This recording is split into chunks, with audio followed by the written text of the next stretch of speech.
आज सभी जानते हैं कि भागती दौड़ती दुनिया में सेहतमंद रहना कितना जरूरी है। यही कारण है कि पत्थर कंक्रीट वाले शहर में लोग सुबह खाली पेट रोड पर दौड़ते हैं तो कुछ जिम जाते हैं, लेकिन कुछ लोग ऐसे होते हैं जिन्हें अपनी सेहत से प्यार नहीं बल्कि अपने मसल्स से इतना प्यार है कि वो इसके लिए पूरी लगन और मेहनत करते हैं, जिसे हम कहते हैं बॉडी बिल्डर। लेकिन आज की वीडियो में हम आपको सामान्य नहीं बल्कि कुछ ऐसे असाधारण बॉडी बिल्डर से मिलवाएंगे जिन्हें देखकर आपको यकीन करना थोड़ा मुश्किल हो जाएगा। जैक स्याग। आपने देखा होगा कि फुटपाथ पर रहने वाले इंसान लोगों द्वारा दान और भीख में दी जाने वाली चीजों पर निर्भर रहते हैं। साथ ही खाने की कमी के कारण उनका शरीर भी बेहद दुबला पतला होता है। लेकिन जब आप जैक स्याग को देखेंगे तो शायद आपकी राय बदल जाए। जैक्स भी बेघर है, गरीब है और पेरिस की गलियों में रहते हैं, लेकिन इन्हें जो बात दूसरों से अलग बनाती है वो ये है कि वो एक बॉडी बिल्डर है। जब फिटनेस की बात आती है तो जैक्स के पास शायद ही कुछ हो। कोई फैंसी जिम मेंबरशिप नहीं, कोई लेटेस्ट वेट मशीन नहीं, कोई न्यूट्रिशनिस्ट नहीं, लेकिन इनके पास एक चीज है, वो है लगन। स्ट्रीट बॉडी बिल्डर जैक्स लगभग 54 साल के हैं। वे अपने दिन की शुरुआत पुलअप्स और हैंडमेड बार से करते हैं।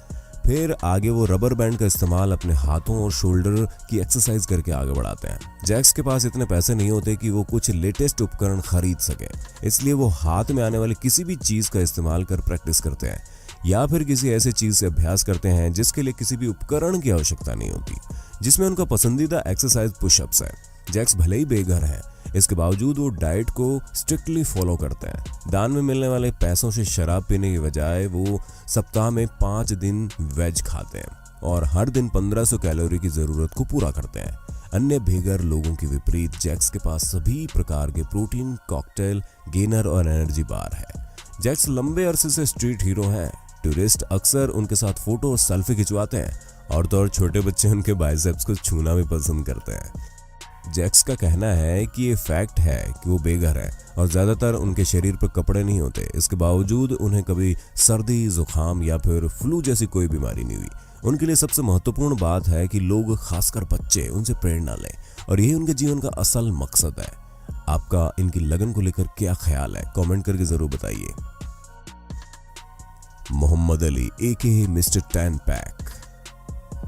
आपने 6 पैक ऐप के बारे में सुना होगा, हो सकता है आपने 8 पैक्स ऐप के बारे में सुना हो, लेकिन हम जिनकी बात कर रहे हैं ये लड़का कुछ ज्यादा ही खास है क्योंकि इसके पास 6 या 8 से बढ़कर पूरे 10 पैक ऐप्स हैं। जी हाँ, 10 पैक। उसके पेट की मसल सामान्य लोगों से अलग है। ये वास्तव में चौंकाने वाला है क्योंकि इस प्रकार का पेट वास्तव में दुर्लभ होता है। क्योंकि 6 या 8 पैक एब्स बनाना बॉडी बिल्डर के लिए सामान्य है, लेकिन 10 एब्स बनाना कई मिलियन लोगों में से किसी एक में ही होता है। इनका नाम है मोहम्मद अली। इन्होंने कुछ बॉडी बिल्डिंग चैंपियनशिप में भाग लिया, लेकिन अभी वो किसी उल्लेखनीय स्थान पर नहीं पहुंचे हैं, लेकिन ये कड़ी मेहनत कर रहे हैं। एक चीज जिसने इन्हें प्रसिद्ध होने में बहुत मदद की वो सिर्फ इनके ऐप्स है। यहाँ तक कि ज्यादातर लोग इनका नाम भी नहीं जानते और इन्हें मिस्टर 10 पैक ऐप्स ही बुलाते हैं। आपके कितने पैक ऐप हैं, कमेंट करके बताइए ना। जेरी मेंटुला। चलिए अब एक बहुत ही असामान्य व्यक्ति के बारे में बात करते हैं जिनका नाम है जेरी मेंटुला। ये फिनलैंड से हैं। इन फ्रेमों को देखिए और कमेंट करो कि आपको जेरी मेंटुला को देखकर किसकी याद आ रही है। दरअसल इनके एथलेटिक अपीयरेंस फिल्म फैंटास्टिक 4 के हीरो द थिंग की याद दिलाती है। और तो और जब ये वर्कआउट करते हैं तो बिल्कुल हूबहू द थिंग की तरह ही लगते हैं। इनकी इतनी जबरदस्त मस्कुलर बॉडी है कि उसके सिर के ऊपर भी मांसपेशियां साफ दिखाई देती हैं। इससे पहले जेरी मेंटुला आइस हॉकी और फुटबॉल में उभरता हुआ सितारा था। स्ट्रेंथ ट्रेनिंग इन्होंने 12 साल की उम्र से शुरू कर दी थी, लेकिन 18 की उम्र में ही जेरी मेंटुला ने अपने जीवन और करियर को बॉडी बिल्डिंग से जोड़ने का फैसला कर लिया, जिसके लिए 1994 से ही इन्होंने सीरियस और कड़ी ट्रेनिंग शुरू कर दी। पहले तो जेरी ने पावर लिफ्टिंग में सुधार किया, फिर बेंच प्रेस में। आपको जानकर हैरानी होगी कि यूरोपीय बेंच प्रेस चैंपियनशिप 2002, 2004, 2008 में ये यूरोप के चैंपियन रह चुके हैं। गौर करने वाली बात है कि ये बेंचमार्क में उनका अपना रिकॉर्ड 700 पाउंड का है। निक स्कॉट। 16 साल की उम्र में निक स्कॉट एथलेटिक्स में रुचि रखने वाला एक साधारण किशोर था, लेकिन एक खतरनाक कार दुर्घटना ने इनकी पूरी जिंदगी उथल पुथल करके रख दी। डॉक्टर्स ने अपने हाथ खड़े कर दिए और बताया निक अब कभी नहीं चल पाएगा। दुर्घटना के बाद निक का वजन ज्यादा बढ़ गया और जाहिर सी बात है कि वो हतोत्साहित हो गए, लेकिन किसी तरह अपने जीवन को बदलने का उन्होंने निश्चय कर लिया, जिससे उन्हें मानसिक तौर पर और व्यक्तिगत तौर पर बहुत ताकत मिली। फिर उन्होंने लाइफ में जो यू टर्न लिया, कोई ये नहीं कह सकता कि कभी ये जीवन में निराश भी हुए थे। अब वो दूसरों को प्रेरणा देते हैं और उनकी मदद करते हैं। आज वो IFBB professional wheelchair body builder, champion wheelchair ballroom dancer, पेशेवर वक्ता, पब्लिश्ड ऑथर और एक बिजनेसमैन एंटरप्रेन्योर है। इनके जीवन पर बनी फिल्म पर्सपेक्टिव ने 2011 में अर्नोल्ड स्पोर्ट्स फिल्म फेस्टिवल में ओवरऑल बेस्ट फिल्म का अवार्ड भी जीता है। Barbie Thomas. बारबी थॉमस की दुखद कहानी तब शुरू हुई जब वो मात्र 2 साल की थी और उसने एक दुखद दुर्घटना में अपनी दोनों बाहें खो दी थी। लेकिन सबसे खास बात ये रही कि उसे कभी इस बात का कोई मलाल नहीं रहा, बल्कि उसने इसका अफसोस मनाने से अच्छा अपने आप में उन चीजों को देखा जो उसके पास थे, उसके दोनों पैर। उसने उसे ही अपनी ताकत बनाया और उसे न केवल चलने के लिए बल्कि दोनों पैरों का इस्तेमाल दोनों हाथों की तरह करना शुरू कर दिया। वो लगभग सब कुछ कर सकती हैं जो हाथ वाले इंसान कर सकते हैं। वो ड्राइविंग कर सकती है, ईमेल कर सकती है, डांस कर सकती है, अपने जूते पहन सकती है, वजन उठा सकती है, खाना बना सकती है, सब कुछ अपने आप से, अपने पैरों की बदौलत। जब बारबी स्टूडेंट थी तो उसे तैरना बहुत अच्छा लगता था। फिर बाद में इन्हें बॉडी बिल्डिंग में इंटरेस्ट आ गया। बारबी के पर्सनल ट्रेनर को इन पर डाउट तो था, पर बारबी की लगन और डेडिकेशन के आगे सब कुछ तुच्छ था।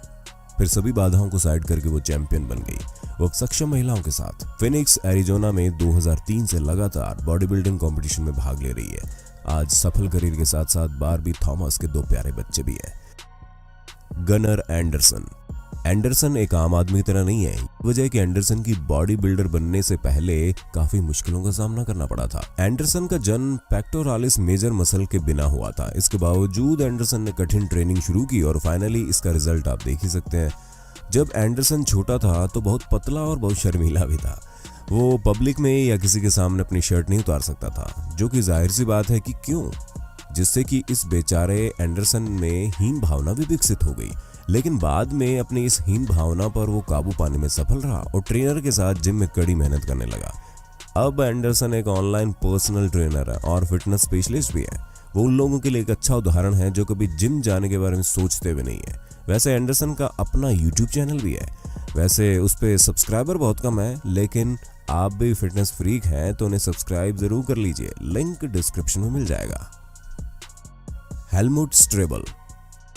हेलमुट स्ट्रेबल का जन्म 1969 में हुआ। इनकी ऊंचाई 6 फीट 3 इंच है और वजन है 97 किलोग्राम। हेलमुट स्ट्रेबल के बारे में एक अच्छी बात यह है कि उसके बॉडी में केवल 4% फैट है और वाकई में ऐसा होना अपने आप में एक दुर्लभ बात है। ऐसा इसलिए कि हेलमुट स्ट्रेबल ने अपनी विशेष ट्रेनिंग की बदौलत ऐसी अविश्वसनीय काया पाई है। फैट कम होने की वजह से उनकी कटिंग ज्यादा उभर कर सामने आती है। इस लो बॉडी वेट को बनाए रखने के लिए अपनी डाइट पर खास ध्यान देते हैं। दुनिया भर की फिटनेस इंडस्ट्री में हेलमुट स्ट्रेबल एक जाना माना नाम है। उन्होंने 20 वर्षों तक मॉडलिंग और बॉडी बिल्डर कॉम्पिटिशन में पार्ट लिया और आज वो एक मोटिवेशनल स्पीकर भी हैं, जो इस तरह की फिजिक पाने के लिए दूसरों को प्रेरित करते हैं। ये उनकी छोटी सी कहानी है। That's all, keep it up, Helmut Strebl. तो दोस्तों, आपका क्या एक्सक्यूज है कि सुबह जल्दी उठ नहीं पाते, जिम दूर है या मोटिवेटेड फील नहीं कर पाते? निक और बारबी पूरी दुनिया के लिए मिसाल है दोस्तों।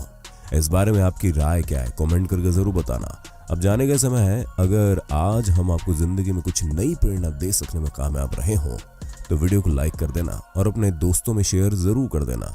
हमारे चैनल में कुछ और शानदार वीडियो हैं जो मुझे लगता है आप उसे जरूर एंजॉय करेंगे।